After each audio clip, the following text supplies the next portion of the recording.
Hello दोस्तों, मैं आप सभी का स्वागत करता हूं आपके अपने YouTube चैनल रेम्बो बाबा कंपटीशन में। तो हम पढ़ रहे हैं रेलवे ग्रुप डी 2025 के लिए साइंस। हम क्या पढ़ रहे हैं? रेलवे ग्रुप डी 2025 के लिए साइंस देख रहे हैं। साइंस में हम पढ़ रहे हैं बायोलॉजी। तो बायोलॉजी में हम सारे चैप्टर पढ़ चुके हैं और हम अब पढ़ रहे हैं। कौन सा चैप्टर हम पढ़ रहे हैं? जैविक वर्गीकरण हम पढ़ रहे हैं। जैविक वर्गीकरण में कल हमने कुछ चीज़ें देखी थी। कल हमने क्या क्या देखा था? कल हमने देखा था 3 जगत को कल देखा था। हम पढ़ रहे हैं जगत।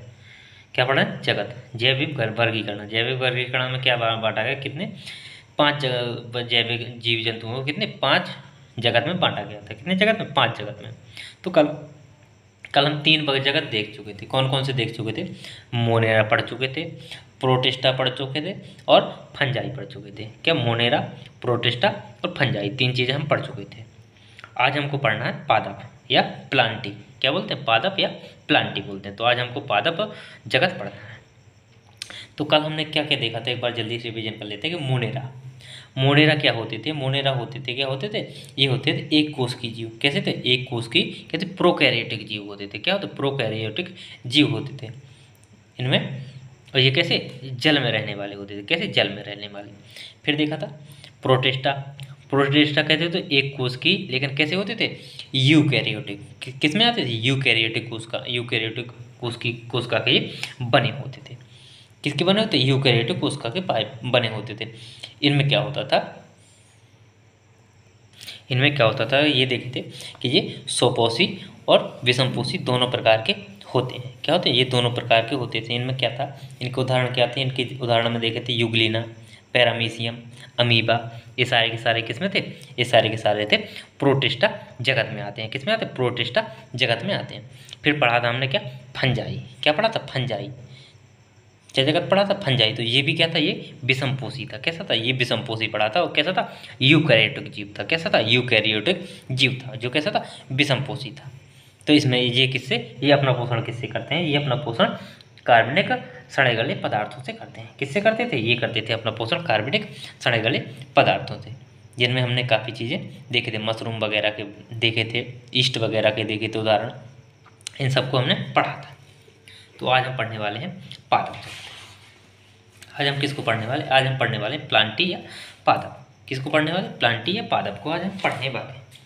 चलिए बिना किसी देरी के स्टार्ट करते हैं पादप। अब पादप को देखते हैं। तो पादप जगत में क्या देखते हैं कि पादप जगत को 2 भागों में वर्गीकृत किया गया। कितने? पादप जगत को बांटा गया 2 भागों में। तो पादप जगत को किस आधार पर बांटा गया है? किस आधार पर? पादप जगत को 2 भागों में किस आधार पर बांटा गया? तो ये सब चीज़ें हम समझते हैं। तो पादप को या पौधों को जो प्रथम स्तर में वर्गीकृत किया गया है, तो उनको किन आधार पर किया गया? किन आधारों पर उनको वर्गीकृत किया गया? तो प्रथम आधार पर जो वर्गीकृत उनको किया गया, वो किसके आधार पर? वो किया गया पादप के जो शरीर के प्रमुख घटक क्या है? जो घटक हैं, जो क्या पूर्ण रूप से विकसित एवं विभेदित हैं। क्या है? जो पूर्ण रूप, जो शारीरिक संरचना के क्या है, जो प्रमुख घटक हैं, जो कैसे पूर्ण रूप से विकसित और जो विभेदित हैं। क्या है? जो बटे हुए हैं उनके, या अथवा क्या है, जो विभेदित नहीं है। तो पहले में क्या है? जो विभेदित है या विभेदित नहीं है, मतलब जो क्या, जिनमें पुष्प आते हैं और पुष्प नहीं आते। तो ये क्या, जब इनमें पुष्प नहीं आएंगे तो ये क्या होंगे? ये विभेदित या ये विकसित नहीं होंगे। क्या? ये विकसित नहीं होंगे या अविकसित होंगे। और ये क्या, जिनमें पुष्प आते हैं वो कैसे? विकसित होंगे। तो क्या होंगे? विकसित होंगे। जिनका वर्गीकरण का अगला इस स्तर पर किया गया पहला। फिर जो इसका अगला स्तर है, इनको जो अगले स्तर पर इनको वर्गीकृत किया गया है, वो शरीर के में पादप, जो शरीर का, जो पादपों का जो शरीर है, उसमें क्या, किसके आधार पर वर्गीकृत किया गया? तो उसमें जल और जो अन्य पदार्थ हैं, जो जल और जो अन्य पोषक तत्व जो पदार्थ हैं, उनके किसके, उनके संवहन करने वाले जो विशिष्ट ऊतक होते हैं। क्या? जो खाद्य पदार्थ, जो जल है, उन सब चीज़ों को क्या करना, उनको एक स्थान से दूसरे स्थान तक ले जाने वाले जो ऊतक होते हैं, जो विशिष्ट ऊतक होते हैं, जो संवहन वाले ऊतक होते हैं, उनके आधार पर फिर उनको बांटा गया है कि किन में ये ऊतक पाए जाते हैं, संवहन ऊतक पाए जाते हैं, किन में संवहन ऊतक नहीं पाए जाते। संवहन ऊतक के आधार पर फिर बांटा गया है। फिर तीसरे चरण में किस आधार पर बांटा गया है? तो तीसरे चरण में इनको वर्गीकृत किया गया है किसके अंतर्गत? जो बीज, कैसे, जो बीज धारण करने की क्षमता है अथवा नहीं है। तो बीज धारण करने की क्षमता अथवा नहीं है, ये इसका मतलब क्या है कि बीज किसमें फल के अंदर विकसित होता है अथवा फल के बाहर विकसित होता है। क्या हो, तो फल के अंदर बीज विकसित होता है या फल के बाहर बीज विकसित होता है। इस आधार पर इनको क्या वर्गीकृत किया गया है। तो इनको हम देखते हैं। तो प्रथम स्तर क्या है, जो प्रथम स्तर है इसका जगत का, जो पादप जगत का प्रथम स्तर है जिसको विभाजित किया गया है वो किसके आधार पर, वो किया गया है उनके शरीर के संगठन के आधार पर। तो वो किया गया है शरीर के किसके आधार पर, संगठन के, जो विभेदित है या अथवा विकसित है अथवा नहीं है। तो विकसित अथवा अविकसित को कितने भागों में बांटा गया, वो बांटा गया पुष्पी और अपुष्पी में। किसमें, पुष्पी और अपुष्पी में। फिर किस में बांटा गया, या इसको क्या कह सकते हैं, इसको उसमें भी कह सकते हैं, इसको दूसरा चरण भी या इसको दूसरा चरण भी मान सकते हैं। किस आधार पर, कि इनमें क्या है, संवहन ऊतक पाए जाते हैं अथवा नहीं पाए जाते। क्या होते, संवहन ऊतक पाए जाते हैं अथवा नहीं पाए जाते। तो ये पहला हुआ। तो संवहन ऊतक इनको फिर से कितने, 3 भागों में बांटा गया। इनको इसको कितने, 3 भागों में। तो इनमें क्या, संवहन ऊतक नहीं पाए जाते। क्या होते, इनमें संवहन ऊतक नहीं पाए जाते। इनमें क्या, संवहन ऊतक पाए जाते हैं। क्या होते हैं, इनमें संवहन ऊतक पाए जाते। थैलोफाइटा ब्रायोफाइटा में संवहन ऊतक नहीं पाए जाते। टेरिडोफाइटा जिम्नोस्पर्म एंजियोस्पर्म में क्या होते हैं, संवहन ऊतक पाए जाते हैं। फिर तीसरा किस रूप में बांटा गया इनको, एक बीजपत्री और द्विबीजपत्री। किस रूप में, एक बीजपत्री और द्विबीजपत्री के रूप में बांटा गया। तो हम क्या देखते हैं कि जो पादप जगत है उसको हम किस रूप में देखते हैं, उसको पहले हम पढ़ते हैं किस रूप में, अपुष्पी या बीज रहित, क्या अपुष्पी या बीज रहित और पुष्पी बीज युक्त पादप जगत को 2 भागों में, बीज रहित और बीज युक्त में बांटा गया। तो बीज रहित को कितने, फिर बीज रहित को 3 भागों में बांटा गया। कितने, थैलोफाइटा, ब्रायोफाइटा और टेरिडोफाइटा। कितने, 3 भागों में बांटा गया। थैलोफाइटा, ब्रायोफाइटा और टेरिडोफाइटा 3 भागों में बांटा गया। फिर जो क्या है थैलोफाइटा है, इसको भी कितने, 2 भागों में बांटा गया। इसको हम जब कल पढ़ रहे थे अलगी वगैरह पढ़ रहे, तब उसमें क्या था, ये अलगी को क्या बताया था, जो क्या देखा था कि वो किससे, कवक और शैवाल से मिलकर बनी होती। तो उसमें क्या था, उसमें एक लाइन आई थी कि ये क्या होते हैं, ये थैलोफाइटा जैसे से मिलते जुलते संरचना होती है, या थैलोफाइटा से मिलते जुलते ये क्या होते हैं, पौधे होते हैं। क्या होते हैं, थैलोफाइटा से मिलते जुलते पौधे होते हैं। तो ये उसमें क्या, कवक और शैवाल आते थे। फिर जो अपुष्पी है उनको कितने, पुष्पी हैं उनको कितने, 2 भागों में बांटा गया। जो पुष्पी पादप हैं उनको कितने, पुष्पी या बीज युक्त पादप, किसके ऐसे, पुष्पी या बीज युक्त पादप, उनको कितने, 2 भागों में बांटा गया। कितने भागों में, 2 भागों में। कौन कौन, जिम्नोस्पर्म। कौन कौन, 1 number gymnosperm, number 2 angiosperm. Gymnosperm और एंजियोस्पर्म कितने भाग में, 2 भागों में, जिम्नोस्पर्म और एंजियोस्पर्म। तो जिम्नोस्पर्म, फिर जिम्नोस्पर्म को कितने भागों में बांटा गया, 2 भागों में, एक बीजपत्री और द्विबीजपत्री। कितने भागों में, एक बीजपत्री और द्विबीजपत्री में बांटा गया है। कितने भागों में, 2 भागों में बांटा गया, एक बीजपत्री और द्विबीजपत्री। तो ये क्या है, पादप जगत का वर्गीकरण है। किसका, ये पादप जगत का वर्गीकरण, ये हमने समझा। अब क्या करते हैं, एक एक करके इनको उठा के समझते हैं कि क्या है, ये क्या है। ठीक है, तो एक एक को समझते हैं। तो पहले थैलोफाइटा को समझते हैं। थैलोफाइटा का नाम से ही क्या है, जो थैलोफाइटा का, तो ये क्या है, इसकी थैलस संरचना होती है। कैसे, थैलस संरचना होती है, थैले के आकार की संरचना होती है।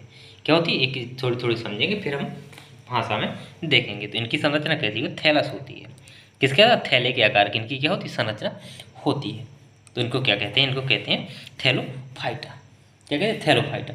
अब थैलोफाइटा में क्या होती है कि जो थैलोफाइटा के पौधे होते हैं, इनमें क्या होता है, जो शारीरिक संरचना होती है, इसमें क्या, विभेदीकरण नहीं पाया जाता। थैलोफाइटा की संरचना में क्या होता है, विभेदीकरण नहीं पाया जाता। विभेदीकरण का मतलब क्या है कि इसमें जो क्या होते हैं, जो पादप, तना और पत्ती में ये क्या हो, नहीं बटा होता है। जो थैलोफाइटा होता है ये किसमें, पादप, तना, जड़, पत्तियों में क्या होता है, ये नहीं बटा होता। ये क्या, पूरा पौधा एक ही साथ होता है, पता नहीं रहता कहाँ जड़ है, कहाँ पादप पत्तियां हैं, कहाँ तना है। तो इसका कोई पता नहीं रहता, इसलिए क्या होता है, इसको एक थैले के नुमा बोला जाता है। तो इसमें क्या होता है, जो थैलोफाइटा होते हैं इसमें क्या, विभेदीकरण नहीं पाया जाता। क्या होता है, विभेदीकरण नहीं पाया जाता। इस वर्ग के जो सामान्यतः पौधे होते हैं वो क्या होते हैं, कवक और शैवाल होते हैं। इस वर्ग में जो थैलोफाइटा में इसमें क्या आते हैं, सामान्यतः क्या आते हैं, कवक और शैवाल आते हैं। क्या होते हैं, कौन आता है इनमें, कवक और शैवाल। और ये सामान्यतः किसमें, जल में ही पाए जाते हैं। किसमें, जल में पाए जाते हैं।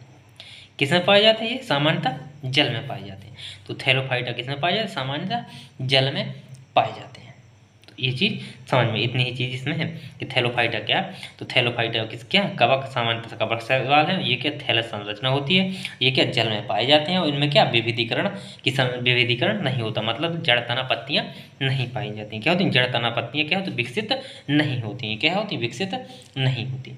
तो ये थैलोफाइटा। अब देखते हैं ब्रायोफाइटा। थैलोफाइटा के बाद क्या आता है, ब्रायोफाइटा। तो ब्रायोफाइटा में क्या होता है, इस वर्ग के जो पादप होते हैं या जो पौधे होते हैं वो क्या होते हैं, उभयचर इनको कहा गया है। इस वर्ग के जो ब्रायोफाइटा के पादप हैं वो क्या बोला गया, उभयचर बोला गया। क्या बोला, उभयचर, उभयचर बोला गया है। क्या बोला गया, उभयचर बोला गया है। उभयचर क्यों बोला गया है, ये क्यों कहा गया है, क्योंकि इसमें क्या होता है, इसका जो पादप का जो शरीर है, तो एक भाग क्या होता है, जल में होता है। क्या, तो एक भाग जल में होता है, एक जल, दूसरा भाग क्या होता है, जल से बाहर होता है। क्या होता है, दूसरा भाग जल से बाहर होता है। इसलिए इनको क्या बोला जाता है, उभयचर बोला जाता है। क्या बोला जाता है, उभयचर बोला जाता है। इनमें क्या होता है, इनमें जड़, तना, पत्ती जैसी क्या होती संरचनाओं में ये पौधे क्या होते हैं, विभाजित होते हैं। इनमें क्या होते हैं, इनमें जड़ भी होती है, तना भी होती है, पत्ती जैसी संरचना क्या होती है, इनमें पाई जाती है। तो ये क्या होता है, जड़, तना, पत्तियों में ये क्या होते हैं, जो ब्रायोफाइटा ये क्या होते हैं, विभाजित होती हैं। और ब्रायोफाइटा को क्या कहा गया, उभयचर कहा गया। क्या कहा गया, उभयचर माना जाता है। क्यों माना जाता है, क्योंकि आधा भाग इनका जो होता है वो क्या होता है, जल में होता है, आधा भाग क्या होता है, वो जल से बाहर होता है। क्या होता है, दूसरा भाग जल से बाहर होता है, जो क्या करता है, दूसरा भाग क्या होता है, जल के बाहर होता है। और तो इसमें दूसरी चीज़ें क्या है, ये दूसरी चीज़ें जो को क्या करता है, ये इसमें क्या होती है, इसमें संबंध वहन के ऊतक इसमें नहीं पाई जाती। इनमें क्या बताया था, इनमें जो क्या है, थैलोफाइटा और जो ब्रायोफाइटा, इनमें क्या होती है, इनमें संवहन ऊतक नहीं पाए जाते। क्या होते, इनमें संवहन ऊतक नहीं पाए जाते। क्या नहीं पाए जाते, संवहन ऊतक नहीं पाए जाते। किनमें, थैलोफाइटा और ब्रायोफाइटा, इनमें क्या हो, संवहन ऊतक नहीं पाए जाते। इसके उदाहरण क्या है, इसके उदाहरण देखे नहीं तो इसके इसके जो थैलोफाइटा के उदाहरण क्या होते हैं, थैलोफाइटा में क्या होते हैं, जो स्पाइरोगारा है, क्या है, स्पाइरोगारा, कारा, ये सारे के सारे इसके क्या उदाहरण हैं। अब ब्रायोफाइटा में उदाहरण क्या आते हैं, ब्रायोफाइटा में देखा होगा मॉस, क्या मॉस है, मॉर्केसिया है, ये सारे के सारे क्या हैं, इसके उदाहरण हैं। किसके, ब्रायोफाइटा के उदाहरण, फर्न है, सॉरी क्या, ये मॉस वगैरह क्या है, इसके उदाहरण हैं। तो ये क्या होगा, ये होगा ब्रायोफाइटा। अब देखते हैं टेरिडोफाइटा। क्या देखते हैं, अब देखते हैं हम टेरिडोफाइटा को समझते हैं। तो टेरिडोफाइटा में क्या होता है, जो टेरिडोफाइटा ये क्या है, जो ये इस वर्ग के जो पौधे होते हैं, इनका जो शरीर होता है उसमें क्या, जड़, तना, पत्तियों में क्या होता है, पूर्ण रूप से क्या होता है, विभाजित होता है। इनमें क्या, पूर्ण रूप से विकसित रूप में क्या होती है, जड़, तना, पत्तियां पाई जाती हैं। इनमें क्या, विकसित रूप से जड़, तना, पत्तियां पाई जाती हैं। इसमें क्या होता है, इसके शरीर में एक भाग से दूसरे भाग तक जाने के लिए क्या होता है, इनमें क्या होता है, अभी संवहन ऊतक इनमें नहीं थे। तो इसमें क्या होता है, इसमें टेरिडोफाइटा में क्या, संवहन ऊतक भी क्या होते, पाए जाते हैं या विकसित होते हैं, पाए जाते हैं। संवहन ऊतक क्या होते हैं, विकसित होते हैं। कैसे होते हैं, संवहन ऊतक भी इसमें क्या होते हैं, पाए जाते हैं। तो इसमें जल और अन्य पदार्थों का एक दूसरे से स्थानांतरण कैसे होता है, संवहन ऊतकों के द्वारा जल तथा भोज्य पदार्थों का क्या होता है, स्थानांतरण होता है। तो ये क्या है, तो ये चीज़, तीन चीज़ें इसमें समझ में आए। अब ये जो तीनों चीज़ें हैं, जो थैलोफाइटा, जो ब्रायोफाइटा और जो टेरिडोफाइटा होता है, जो क्या, थैलोफाइटा, ब्रायोफाइटा और टेरिडोफाइटा, ये क्या होते हैं, ये नग्न भ्रूण होते हैं। ये क्या होते हैं, नग्न भ्रूण होते हैं। कैसे होते हैं, नग्न भ्रूण होते हैं।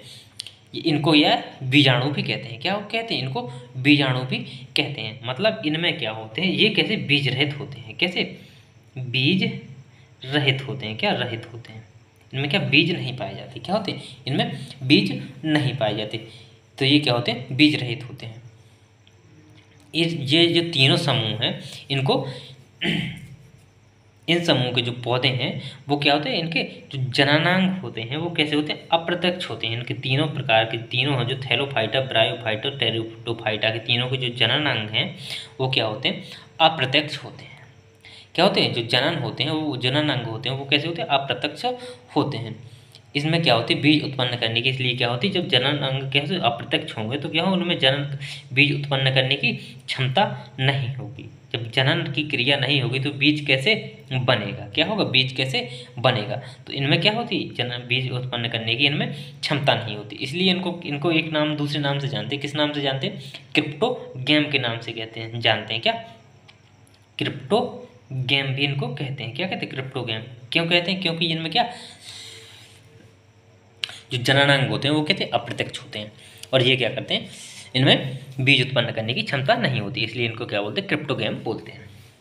तो आशा है इतनी चीज़ें समझ में आई होंगी। अब देखते हैं पुष्पी पौधे या बीज युक्त पौधों को, या बीज युक्त पादपों को। किनको, बीज युक्त पादपों को हम समझते हैं, पादप, बीज युक्त पादपों को।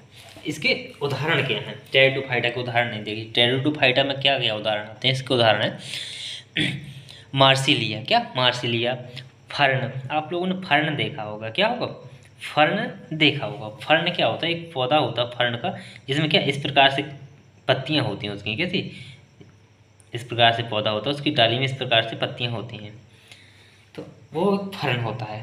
तो इसको फर्न का नाम सुना भी होगा। या हॉर्सटेल, क्या, हॉर्सटेल, ये इसके क्या उदाहरण होते हैं, क्या होते हैं, ये इसके उदाहरण होते हैं। तो इसके उदाहरण अब देखते हैं, पुष्पी पादप या बीजयुक्त पादप। किनको, बीजयुक्त पादपों को हम देखते हैं। तो बीजयुक्त पादप क्या होते हैं, तो बीजयुक्त पादपों को कितने भागों में, 2 भागों में बांटा गया था। कितने भागों में, बीजयुक्त पादपों को कितने, 2 भागों में बांटा गया था। नंबर 1 क्या, जिम्नोस्पर्म और एंजियोस्पर्म। तो पहले समझते हैं कि जो बीजयुक्त पादप होते हैं, तो बीजयुक्त पादप क्या करते हैं। जो बीजयुक्त पादपों में क्या होता है, इनमें जनन ऊतक क्या होते हैं, विकसित होते हैं। बीजयुक्त जो पादप होते हैं उनमें क्या, इनमें क्या था, बीजयुक्त जो अपुष्पी होते थे, इनमें क्या जननांग क्या होते, अल्प विकसित होते हैं या अविकसित होते थे। लेकिन जो पुष्पी और जो बीजयुक्त पादप है, इनमें क्या जो जननांग हैं वो क्या होते हैं, विकसित होते हैं। कैसे होते हैं, विकसित, या जनन ऊतक क्या होते हैं, पूर्ण रूप से विकसित होते हैं। तथा इसमें क्या होती है, जो जनन की प्रक्रिया के द्वारा क्या होता है, इनमें बीज उत्पन्न करते हैं। ये किसके द्वारा, जनन की प्रक्रिया के द्वारा। ये क्या करते हैं, जनन की प्रक्रिया के द्वारा क्या करते हैं, बीज उत्पन्न करते हैं। इसलिए इनको क्या बोलते हैं, इनको क्या क्या नाम इनको बोलते हैं, इनको बोलते हैं फेनरोगैम। क्या बोलते हैं, इनको बोलते हैं फेनरोगैम, फेनरोगैम बोलते हैं। क्या बोलते हैं, फेनरोगैम बोलते हैं, इनको बोलते हैं फेनरोगैम बोलते हैं। तो इनमें इनको क्या बोलते हैं, फेनरोगैम बोलते हैं। अब क्या होता है इनमें कि जो इनमें पहले क्या देखे कि इनमें बीज पैदा करने की इनमें क्षमता है, या बीज उत्पन्न करने की क्या क्षमता है। तो इनमें कि इनके अंदर फिर एक क्या, इनको फिर किस रूप में बांटा गया जाए, तो फिर इनको बांटा गया किस रूप में, तो ये किस रूप में, या पहले ये देख लेते हैं कि जब इनमें बीज होता है तो ये जो बीज के अंदर ही क्या होता है, इसके भ्रूण होता है। बीज के अंदर क्या होता है, भ्रूण होता है, और जो बाहर पदार्थ होता है, बीज के जो बाहर पदार्थ होता है वो क्या होता है, भ्रूण के लिए प्रारंभिक अवस्था में क्या, जो जब अंकुरित होता है जब भ्रूण, तो उसके लिए वो क्या होता है, खाना होता है। क्या होता है, वो क्या होता है, उस पौधे के लिए उपयोग के लिए वो क्या होता है, भोज्य पदार्थ या खाद्य पदार्थ होता है। क्या होता है, खाद्य पदार्थ। अब आया क्या, अब बात आई कि बीज की। और जब बीज की बात आई तो अब बीज की ये बात आई, तो बीज के आधार पर इनको कितने 2 भागों में, किसको, एंजियोस्पर्म को कितने 2 भागों में बांटा गया। कितने भागों, 2 भागों में। तो जिम्नोस्पर्म और एंजियोस्पर्म। तो जिम्नोस्पर्म को पहले समझते हैं, फिर एंजियोस्पर्म को देखेंगे। जिम्नोस्पर्म क्या है, जिम्नोस्पर्म में जो जिम्नो शब्द है और जो स्पर्म शब्द है, ये क्या दोनों अलग शब्द हैं। तो ये 2 शब्द क्या, ये जो जिम्नोस्पर्म है ये कितने 2 शब्दों से मिलकर बना है, जो कहाँ के, ग्रीक भाषा के शब्द हैं। तो कहाँ के, जिम्नोस्पर्म कहाँ के, ग्रीक भाषा के 2 शब्द हैं। इनसे मिलकर क्या बना है, जिम्नोस्पर्म, जिसमें जिम्नो का अर्थ क्या होता है, नग्न होता है। क्या होता है, जिम्नो का अर्थ होता है नग्न, स्पर्म का अर्थ होता है, क्या होता है, बीज। तो इसका जो जिम्नोस्पर्म का अर्थ हुआ क्या, नग्न बीजी हुआ। क्या हुआ, नग्न बीजी हुआ। तो इसके जो पौधे होते हैं इनको क्या, इनके पौधों के जो जिम्नोस्पर्म है इनको क्या, नग्नबीजीवी कहते हैं। क्या कहते हैं, नग्नबीजीवी इनको कहा जाता है। ये कैसे होते हैं, ये बहुवर्षीय और सदाबहार भी होते हैं। क्या होते हैं, ये बहुवर्षीय और सदाबहार पौधे होते हैं। जैसे पाइनस, साइकस। साइकस का क्या, खजूर। क्या होता है, खजूर होता है, खजूर होता है, क्या खजूर बोलते हैं, खजूर, खजूर सब लोग खाते हैं। तो ये खजूर किसका है, जिम्नोस्पर्म का उदाहरण है। तो ये जिम्नोस्पर्म हुआ। अब देखते हैं हम एंजियोस्पर्म। तो एंजियोस्पर्म को कितने, दो भागों में बांटा गया है। कितने भागों में, दो भागों में बांटा गया है, एक बीजपत्री और द्विबीजपत्री। तो इस दो बीजपत्री, तो जिम्नोस्पर्म क्या है, तो जिम्नोस्पर्म भी कितने, दो शब्दों से मिलकर बना है।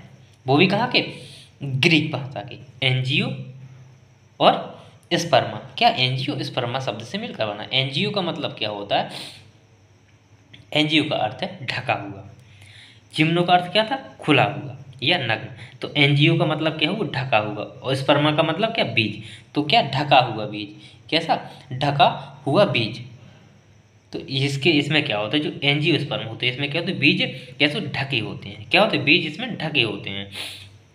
मतलब बीज कैसे ढके हुए का मतलब क्या है कि बीज क्या, फल के अंदर होते हैं। क्या होते हैं, बीज फल के अंदर होते हैं। तो इसका मतलब ये है कि ये बीज फल के अंदर होते हैं। यह फल कहाँ पे, इनका विकास जो बीज होता है, बीज का विकास कहाँ होता है, अंडाशय के अंदर होता है। तो इन एंजियोस्पर्म में क्या होता है, बीज का विकास कहाँ पे होता है, अंडाशय के अंदर होता है। तो एंजियोस्पर्म को फिर कितने, दो भागों में, एक बीजपत्री और द्विबीजपत्री। तो एक बीजपत्री का मतलब क्या है, जिसमें क्या होता है, एक क्या होता है, एक बीज होता है। क्या होता है, एक बीज होता है, जिसका जो दल होता है बीज का, जो जो जिसमें जो अंदर का दल होता है, जिसे क्या बोलते हैं, बीजपत्र बोलते हैं। क्या होता है, बीजपत्र बोलते हैं। तो इसमें क्या होता है, जो बीजपत्र होता है वो क्या होता है, एक होता है। क्या होता है, एक होता है। इसके उदाहरण क्या होते हैं, जैसे अनाज हो गया, खजूर, घास हो गया, ये सब क्या है, एक बीजपत्री के उदाहरण है। क्या, एक बीजपत्री के उदाहरण है। द्विबीजपत्री के क्या, इनमें क्या होता है, दो बीजपत्र होते हैं। क्या, जैसे दलहन, तिलहन, आम, लीची। तो देखा होगा, जैसे मटर देखते हैं, मटर का दाना सब लोग, चना का दाना सबने देखा होगा। चना को जब बीज से तोड़ते हैं तो क्या, उसमें दो दो निकलते हैं, उसमें क्या होते हैं, चने का दाना इस प्रकार से, इस प्रकार से होता है, तो इस प्रकार से होता है। तो उसमें दो दल होते हैं। क्या होते हैं, दो दल होते हैं। ये उसकी नाक टाइप की होती है, इस तरीके से उसमें दो दल होते हैं। तो ये क्या, द्विबीज पत्री, इसी को बोलते हैं बीज पत्र। क्या बोलते हैं, इसी को बीज पत्र। यहाँ पे क्या होता है, यहाँ पे होता है क्या, यहाँ पे होता है भ्रूण। क्या होता है, यहाँ पे होता है भ्रूण। तो ये चीज़ ये है। तो ये चीज़ समझ में आई होगी। अब हम चलते हैं एक एक करके देखते हैं, भाषा में देख लेते हैं, ये समझ में आया होगा। तो चलिए देखते हैं।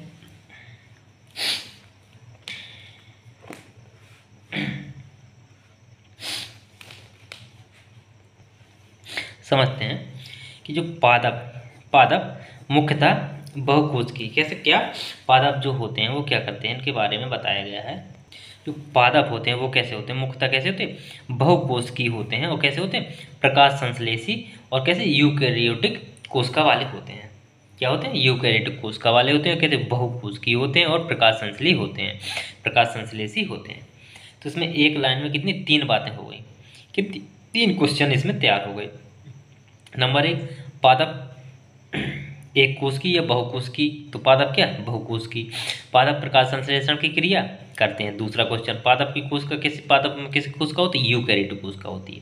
तो ये क्या, यूकैरियोटिक कोशिका या यूकैरियोटिक होते हैं। जो पादप की जो कोशिका होती है वो किससे, सेल्यूलोज की बनी होती है। किसकी बनी होती है, सेल्यूलोज की बनी होती है। जो पादप कोशिका की जो कोशिका भित्ति, या इनमें कितनी, या इनमें क्या, पादप कोशिका में क्या होती है, कोशिका भित्ति भी, पादप में क्या होती है, कोशिका भित्ति पाई जाती है। पादप में क्या क्या पाई जाती है, कोशिका भित्ति भी पाई जाती है। और पादपों की कोशिका किसकी, सेल्यूलोज की बनी होती है। पादपों में प्रकाश संश्लेषण क्रिया के लिए क्या, पर्णहरित या क्या कहते हैं, इंग्लिश में बोलते हैं क्लोरोफिल उपस्थित होता है। क्या होता है, पर्णहरित क्लोरोफिल उपस्थित होता है। पादप लैंगिक एवं अलैंगिक दोनों प्रकार के जनन के माध्यम से क्या करते हैं, अपने समान संतति उत्पन्न करते हैं। क्या करते हैं, दोनों प्रकार के, एक लैंगिक और अलैंगिक दोनों प्रकार से क्या करते हैं, अपने समान संतति को क्या करते हैं, उत्पन्न करते हैं। तो चलिए अब हम देखते हैं, ये चीज हमने देखा, इसी के आधार पर कितने इनको पादपों को कितने पुष्पी और अपुष्पी के आधार पर इनको बांटा जाता है। क्या करता है, बांटा गया था। फिर पुष्पी को पुष्पी को जिम्नोस्पर्म, एंजियोस्पर्म, अपुष्पी को थैलोफाइटा, ब्रायोफाइटा, टेरिडोफाइटा। थैलोफाइटा को जो शैवाल, कवक, और एंजियोस्पर्म को एक पत्री और द्विबीजपत्री, ये बांटा गया है। अब आप समझते हैं, एक एक करके थैलोफाइटा को देखते हैं। हम क्या देखते हैं, थैलोफाइटा देखना, हमको क्या देखना, थैलोफाइटा। थैलोफाइटा की विशेषता देखते हैं क्या क्या होता है। इन पौधों की शारीरिक संरचना में क्या होता है, विभेदीकरण का अभाव होता है। विभेदीकरण का मतलब क्या, जो जड़ तना पत्तियां वो कैसी विभाजित नहीं होती है। ये क्या, किसमें, जड़ तना पत्तियों में क्या होता है, विभाजित नहीं होता है। क्या होता है, ये जड़ तना पत्तियों में क्या होता है, विभाजित नहीं होता है। अर्थात इनकी संरचना में जड़ तना पत्तियां विभाजित नहीं होती। क्या होती, जड़ तना पत्तियां क्या होती, विभाजित नहीं होती। इस वर्ग के पौधों को सामान्यतः क्या, शैवाल कहा जाता है। क्या कहा जाता है, शैवाल या कवक कहा जाता है। क्या कहा जाता है, शैवाल या कवक कहा जाता है। ये मुख्य रूप से कहाँ, जल में पाए जाते हैं। कहाँ पाए जाते हैं, ये जल में पाए जाते हैं। थैलोफाइटा है, कहाँ पाए जाते हैं, जल में पाए जाते हैं। उदाहरण क्या है, यूलोथ्रिक्स, क्या है, यूलोथ्रिक्स, स्पाइरोगाइरा, क्या है, स्पाइरोगाइरा,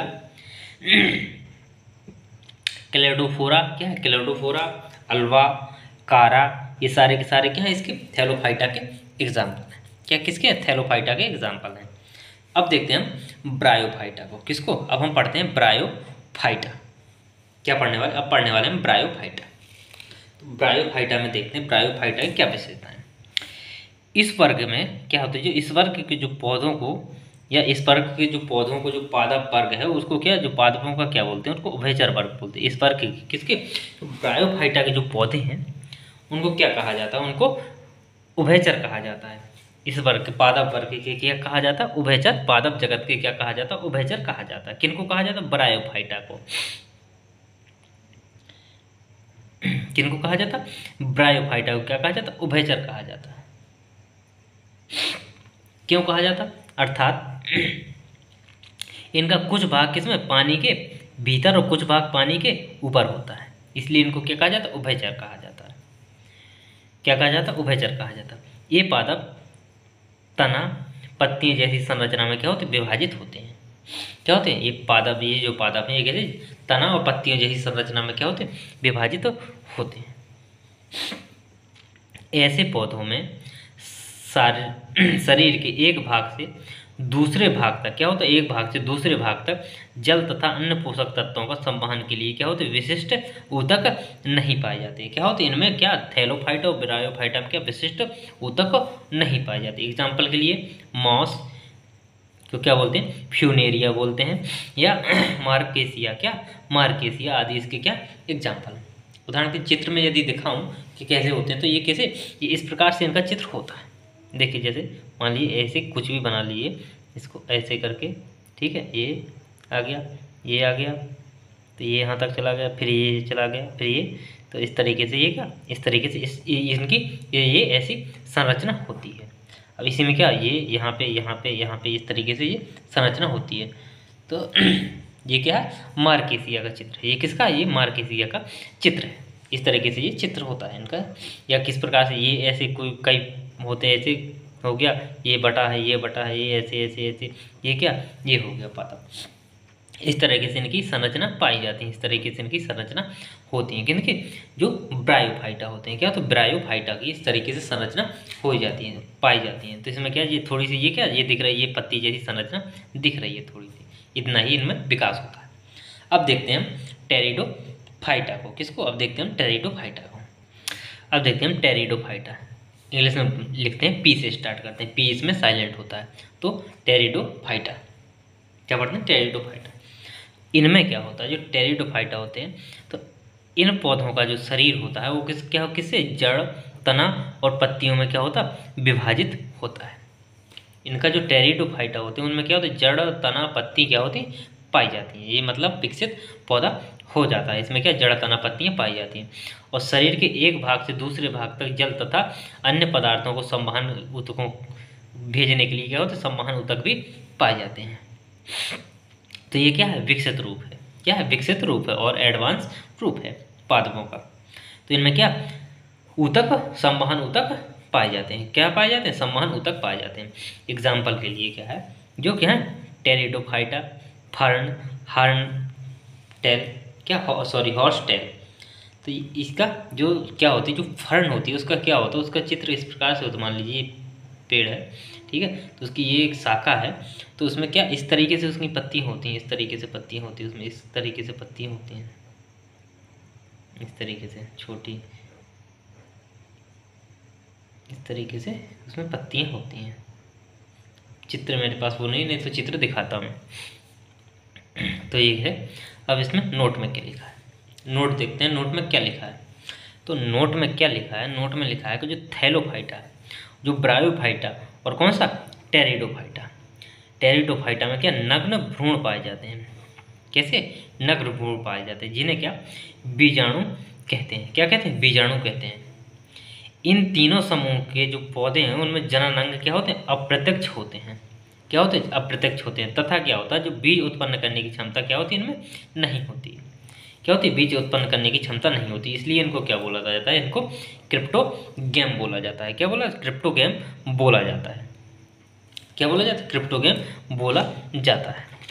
तो ये चीज़ इसमें है, इनको क्या बोला जाता है, क्रिप्टोगैम बोला जाता है। तो अब देखते हैं आगे, अब देखते हैं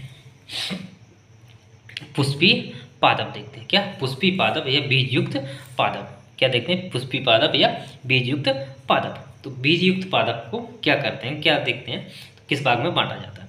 तो इनमें जो जनन अंग होते हैं, क्या होते हैं, जो जनन ऊतक होते हैं वो कैसे पूर्ण विकसित होते हैं। कि ना जो पुष्पीय जो बीजयुक्त पादप होते हैं उनमें क्या होते हैं, जो जनन ऊतक होते हैं वो क्या होते हैं, पूर्ण रूप से विकसित होते हैं एवं क्या होते हैं, विभेदित होते हैं, अपने अपने भाग में क्या होते हैं, बटे हुए होते हैं। क्या होते हैं, अपने अपने भाग में बटे हुए। तथा जनन प्रक्रिया के पश्चात क्या करते हैं, बीज उत्पन्न करते हैं। क्या करते हैं, जनन की प्रक्रिया के पश्चात क्या करते हैं, बीज उत्पन्न करते हैं। इसलिए इनको क्या बोलते हैं, इनको बोलते हैं फेनरोगैम बोलते हैं। क्या बोलते हैं, फेनरोगैम बोलते हैं। क्या बोलते हैं इसको, फेनरोगैम बोलते हैं। क्या कहलाते हैं, ये फेनरोगैम कहलाते हैं। क्या कहलाते हैं, फेनरोगैम कहलाते हैं।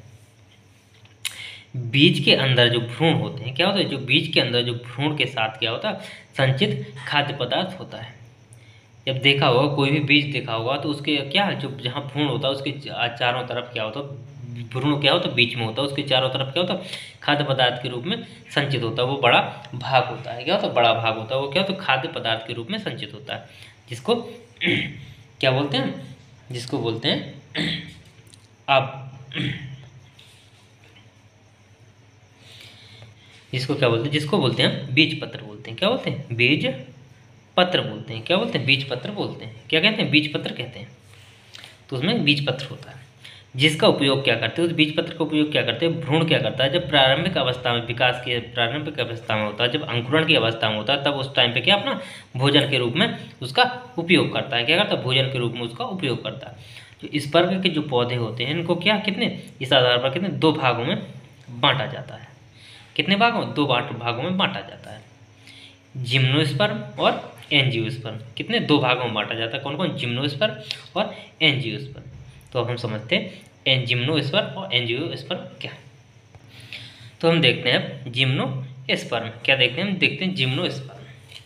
तो जिम्नोस्पर्म क्या है, जो जिम्नोस्पर्म है वो कितने वो कैसा है, एक ग्रीक भाषा का शब्द है। कैसा, ग्रीक भाषा का शब्द है, जो कितने, दो शब्दों से मिलकर बना है। तो यह शब्द दो ग्रीक शब्दों से मिलकर बना है।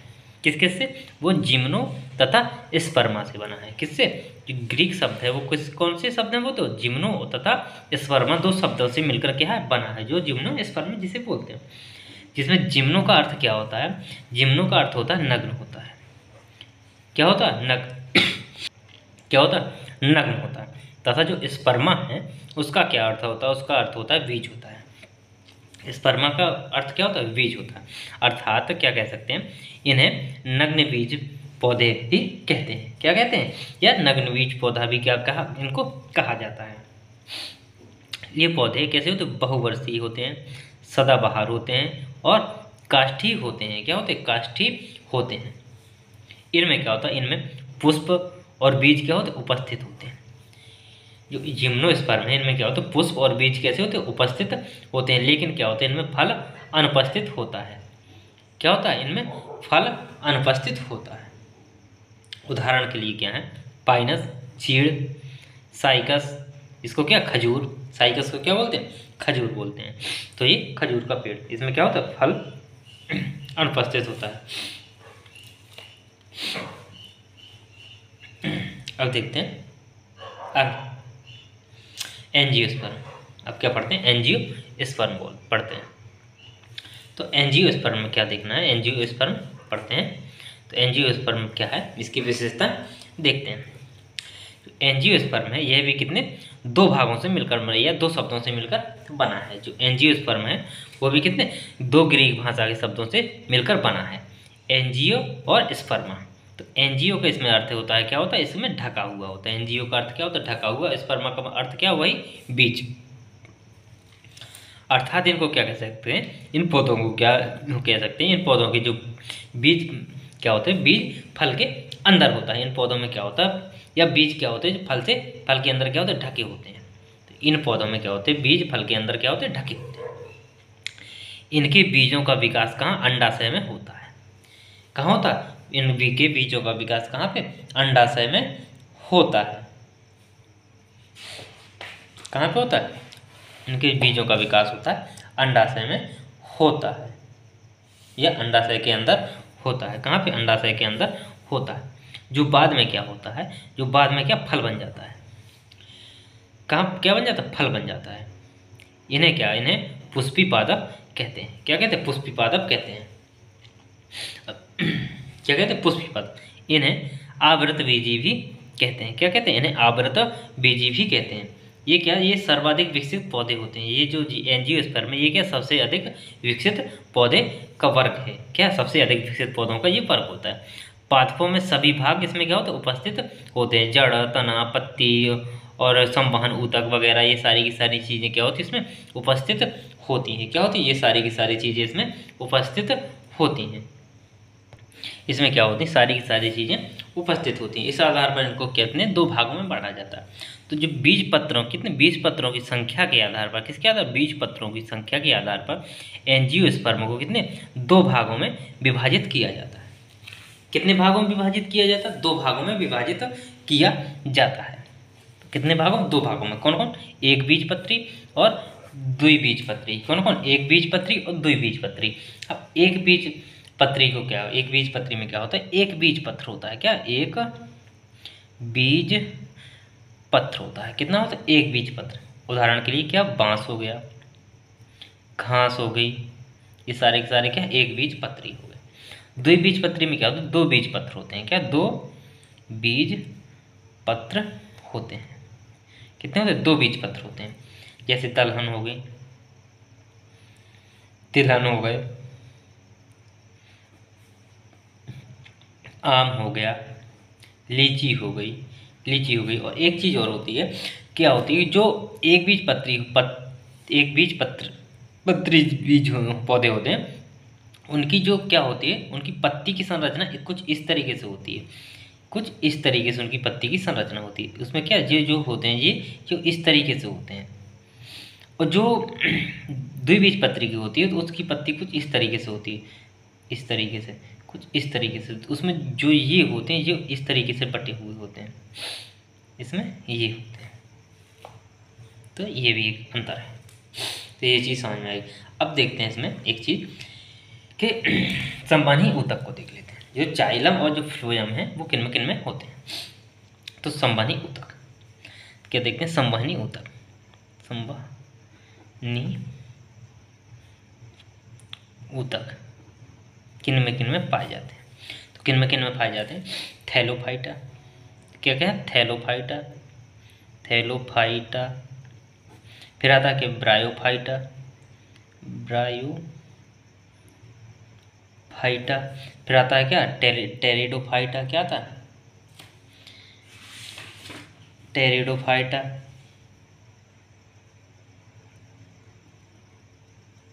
टेरिडोफाइटा के बाद आता है जिम्नोस्पर्म। क्या आता है, जिम्नोस्पर्म। फिर क्या आता है, एंजियोस्पर्म। क्या आता है, एंजियोस्पर्म। क्या था, एंजियोस्पर्म। तो इनमें जो होते हैं, जो ये पहले जो 3 हैं, इनमें क्या होते हैं, ये अपुष्पी होते हैं। क्या होते हैं, ये अपुष्पी होते हैं। देखो याद करने की वो है। और ये जो 3 होते हैं, ये क्या होते हैं, ये 2 होते हैं, ये क्या होते हैं, पुष्पी होते हैं। इनमें क्या, पुष्प पाए जाते हैं।